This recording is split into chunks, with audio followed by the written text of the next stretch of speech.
Kapodra police સ્ટેશનમાં છેલ્લા 3-4 દિવસથી એવી ફરિયાદ આવેલી હતી કે રિક્ષાની એક ટોળકી એક્ટિવ થઈ છે અને જે રેલવે સ્ટેશન અથવા બીજા સ્ટેશન ઉપરથી બસમાંથી જે બહારથી આવતા માણસો ઉતરે છે તેને રિક્ષામાં બેસાડી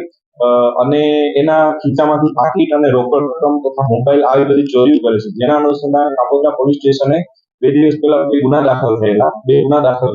જેની તપાસ દરમિયાન એક રિક્ષાની ટોળકી કાપોદ્રા પોલીસ સ્ટેશન દ્વારા પકડવામાં આવી છે અને આ બંને ગુના ડિટેક્ટ કરવામાં આવેલા છે અને સાથોસાથ સુરત શહેરના જુદા જુદા 5 પોલીસ સ્ટેશનના કુલ 5 ગુનાઓ આ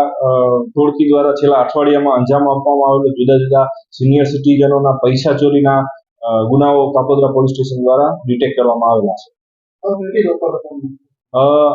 આરોપીઓ પાસેથી હાલ 30,000 જેટલા રોકડા રૂપિયા કબજે કરવામાં આવેલા છે. કાપોદ્રા પોલીસ સ્ટેશનમાં 2 ગુના દાખલ થયેલા છે, એમાં 16,000 રૂપિયાનો મુદ્દામાલ અને એક મોબાઈલ